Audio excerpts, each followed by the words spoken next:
ma première rencontre avec Memories of Murder. C'est une rencontre avec un film assez granuleux et sur un écran minuscule. Mais je me souviens d'une atmosphère de silence total et d'avoir été absolument captivé par ce que j'ai vu du début jusqu'à la fin à cause de l'étrangeté inhérente à ce film, c'est-à-dire qu'il n'y a rien qui se passe comme on s'y attend. C'est le récit d'une enquête autour d'abord d'un meurtre, puis d'une série de meurtres, puisque c'est un tueur en série que les policiers vont essayer d'attraper. Il y a un policier principal qui est le flic local, qui est joué par Kang Sang-ho et qui s'appelle Park, et qui va être rejoint par un flic de la ville qui s'appelle Seo dans le film. Et donc ils vont former une sorte de tandem dysfonctionnel pour essayer de capturer de trouver l'identité de ce tueur et le capturer. 야야야, 보겠다나, 놓고 가. 에이마, 너 중요한 거니까 손 내면 안 돼. 이거 중요한 거니까 손 대면 안 돼.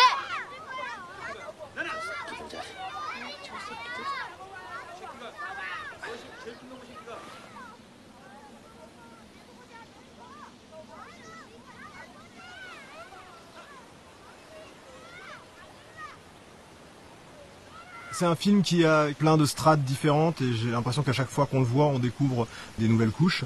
En revanche, l'émotion reste toujours la même parce que c'est aussi c'est pas simplement un thriller d'enquête, quoi. C'est aussi un film très existentiel et avec une couche presque mélodramatique, en tout cas dramatique profonde, qui est très très bouleversante, quoi. Donc moi, c'est vraiment cette note qui était restée dès la première vision et que je retrouve avec plaisir à chaque fois que je le vois. Pour moi, Memories of Murder, il fait aussi partie d'une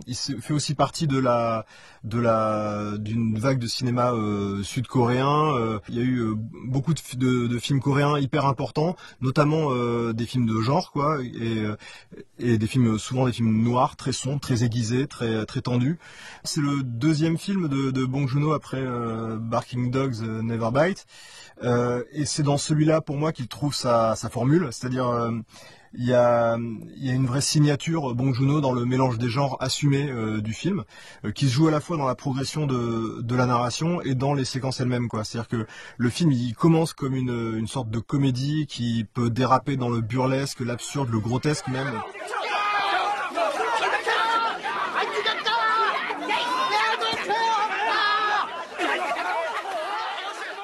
Tout début du film, on voit cette équipe de flics assez incompétents, d'ailleurs qui glissent et qui dérapent physiquement. Il y a une espèce de démonstration comme ça, là, de nœud d'incompétence qui est assez fort. Et ça va glisser progressivement dans des codes un peu plus classiques du film d'enquête et du thriller. Et au-delà de ça, on a un portrait de la Corée des années 80 avec une société qui est marquée par le machisme, qui est marquée par une bureaucratie assez qui manque de moyens, qui est incompétente, très sous le contrôle de l'administration américaine. Tout ça est joué assez finement et ça débouche à force d'échecs sur un espèce de vertige existentiel des personnages qui perdent peu à peu absolument toutes leurs certitudes, qui se trouvent complètement impuissants face au mal qu'ils sont en train de chercher. Et au final, c'est très émouvant. Il y a notamment un détail auquel moi je suis hyper sensible, c'est assez malin ce qu'il fait, c'est-à-dire qu'au début du film, le héros joué par Kang Sang-ho, Park, il prétend pouvoir différencier un coupable d'un innocent simplement en le regardant dans les yeux. 네가 삼재이냐?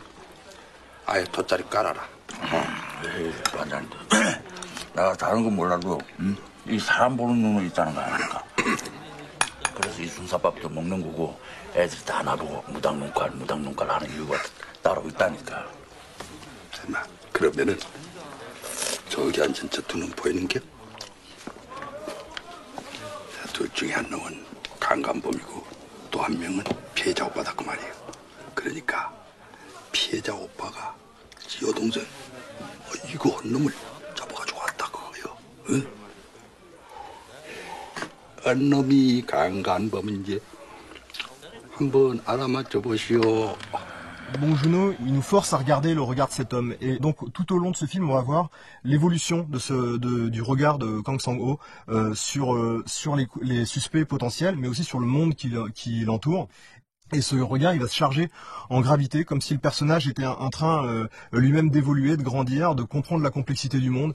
Et je trouve que ça, c'est vraiment une signature de Bong Joon-ho sur la façon dont il lit la forme et le fond. C'est-à-dire qu'on est parti de quelque chose d'extrêmement grotesque et on l'a tendu jusqu'au tragique.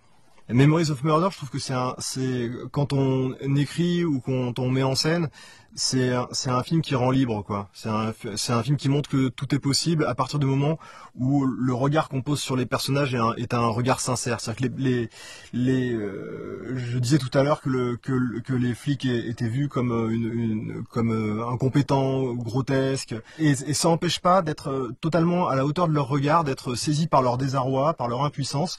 D'ailleurs, je crois que la formule de Bong Joon-ho sur ce film, c'est que c'était censé être un tombeau de l'impuissance, et c'est vraiment ce qu'on voit, c'est qu'il y a quelque chose on est saisi par la profondeur qui se dégage de cette sincérité-là, de la façon dont les personnages sont de plus en plus touchés par la matière qu'ils travaillent. Je trouve que c'est toute la grâce de ce film-là et toute son ampleur, quoi, qui se joue là.